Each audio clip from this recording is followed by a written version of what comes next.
नमस्कार। राजकीय मीरा कन्या महाविद्यालय आपका हार्दिक अभिनंदन करता है। और आज का हमारा वीडियो आपको पता ही है, एमए फाइनल की छात्राओं के लिए है। और हम निरंतर कबीर कवि रूप में, भक्त रूप में, क्रांतिकारी रूप में, समाज सुधारक रूप में उनके विभिन्न रूपों की चर्चा कर रहे हैं, जो परीक्षा के लिए बहुत महत्वपूर्ण है। और इसी क्रम में हमने कल कबीर की भक्ति भावना पर चर्चा की थी। आज हम उसी को आगे बढ़ाएंगे और कबीर दास की जो भक्ति की और अन्य विशेषताएं हैं उस पर चर्चा करेंगे। तो कल हमने जैसे कि बात आपको बताया था कि कबीर अपनी भक्ति में भागीदारी की बात करते हैं, बराबरी की बात करते हैं।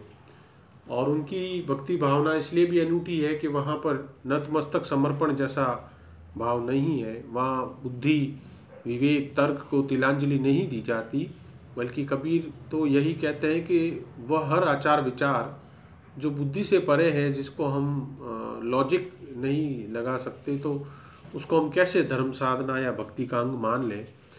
और उनकी भक्ति के 3 अंग बहुत महत्वपूर्ण है: गुरु, प्रभु का नाम, राम जिसको हम कहते हैं, और जो तीसरा है प्रेम।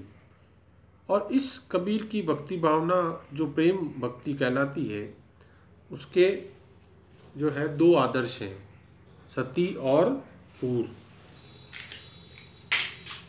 तो जो सती और सूर पूरे मध्यकालीन साहित्य के आदर्श हैं, उनके अंदर जो है पूरा मध्यकाल अगर हम देखें तो 2 जो कैरेक्टर हैं उनको सबसे ज़्यादा महत्ता मिली है।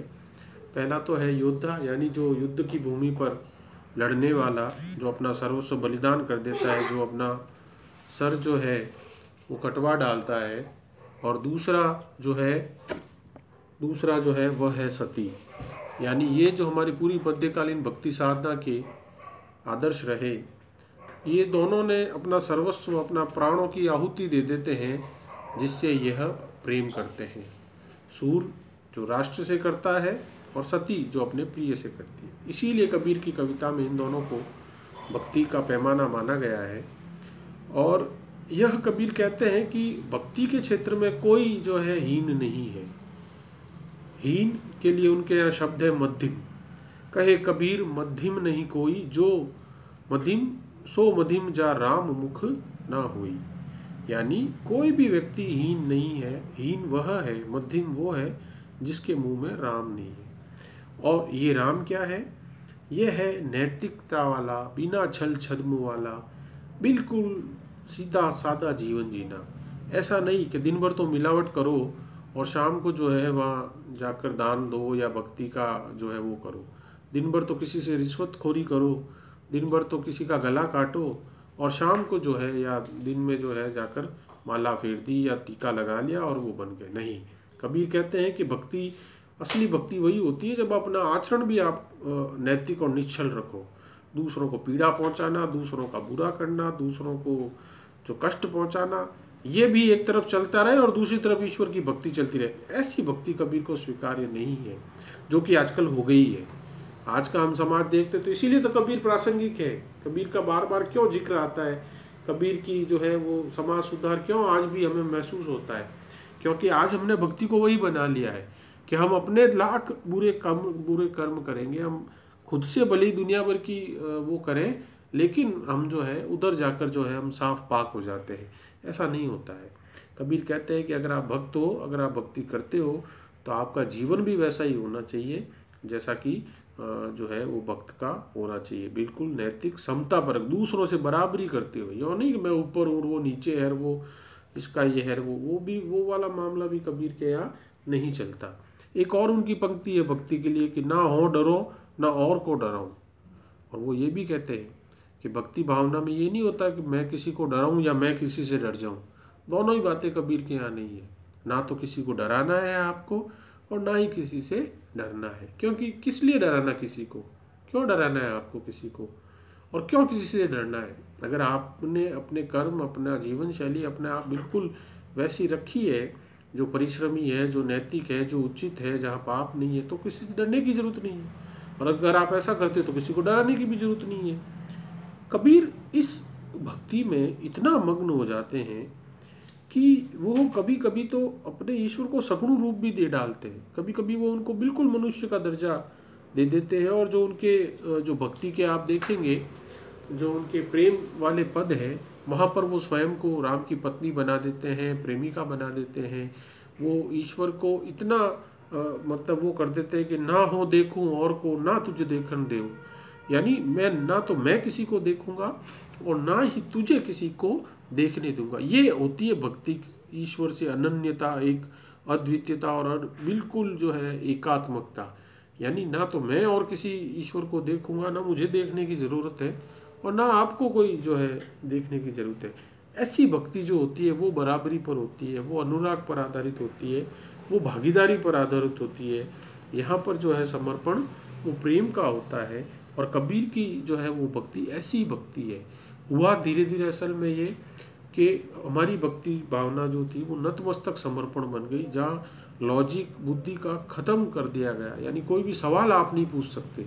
अगर आप सवाल पूछेंगे तो आप आस्था पर चोट पहुंचा रहे हैं, जबकि आस्था अलग विषय वस्तु है, सवाल पूछना बिल्कुल अलग है। लेकिन हमने ऐसा कर दिया कि सवाल पूछना ही जो है वो बहुत ही संकट का विषय बन गया।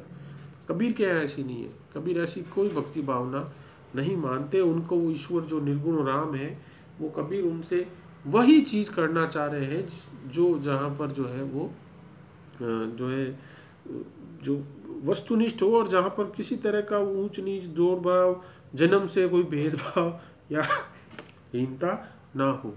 और शास्त्र की भी वहाँ जरूरत नहीं है। आप खूब पढ़ लिख गए हो तो वो नहीं है कि पढ़ लिख गए तो सब आ गया। इसीलिए वो कहते हैं कि पोती पढ़ पढ़ जग मुआ, पंडित भयाना कोई, ढाई आकर प्रेम का पढ़े सो पंडित होई।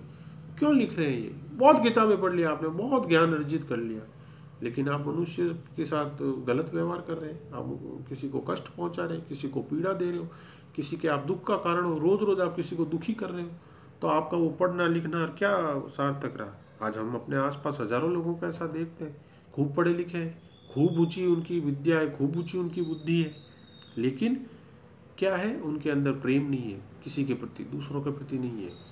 दूसरों से उनका व्यवहार देख के ऐसा लगता है जैसे वो दूसरों को तो गुलाम समझ रहे हैं, या दूसरों को बड़ा वैसे ही दृष्टि से देख रहे, ये कहाँ आ गए।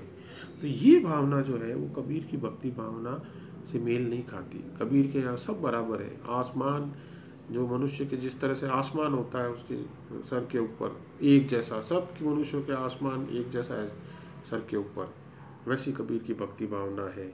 और कबीर ये घर प्रेम का, खाला का घर ना ही, शीश उतारे भूई धरे सो पैसे घर माए। और ये भक्ति का जो क्षेत्र है, ये कोई जो है ऐसे ही चलते फिरते किसी का घर नहीं है। यह ऐसा घर है जहाँ आपको अपने सर का जो है बलिदान देना पड़ता है। सर यानी यहाँ पर आपका अहंकार, आपका अभिमान, आपका लालच, आपका लोभ, वो आपका यहाँ मस्तिष्क है। ये यहाँ ये मतलब गले काट कर रख देने वाला नहीं अर्थ है। यहाँ मस्तिष्क मतलब अभिमान आपका, आपको उस अभिमान को छोड़ना पड़ेगा ईश्वर की राह में, तब आप जो है भक्त बन पाओगे। तब आप जो है वो भक्ति के क्षेत्र में जो है कुछ पा सकते हो। अगर अहंकार हमारे अंदर होता है, अगर हम अहंकारी हो जाते हैं, तो हम जो है वो भक्ति को नहीं पा सकते।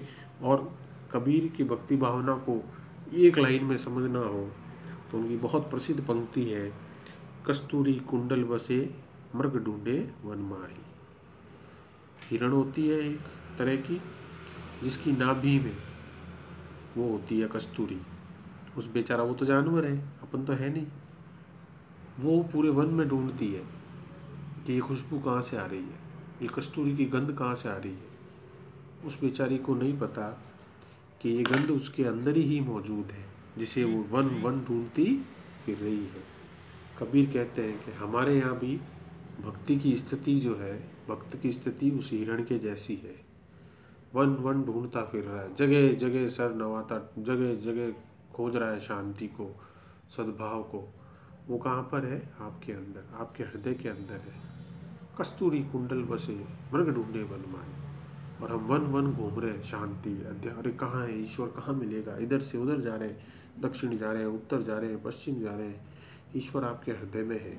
अगर आप दूसरों से अच्छा व्यवहार करते हो, दूसरों को कष्ट नहीं देते हो, दूसरों की तकलीफ का कारण नहीं बनते हो, दूसरे को ऊंचा पटकना, नीचे गिराना, ये करना, छल छद्म, ये सब करते हो तो आप कस्तूरी के उसी मृग की तरह घूम रहे हो कि ईश्वर मिल जाएगा मुझको, जबकि वो नहीं मिलेगा, क्योंकि आपके अंदर वो चीज़ नहीं है।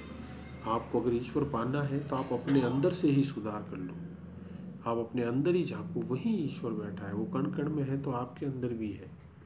ये जो है कबीर की जो है भक्ति भावना की कुछ विशेषताएं हैं जो कबीर को दूसरों से अलग बनाती है।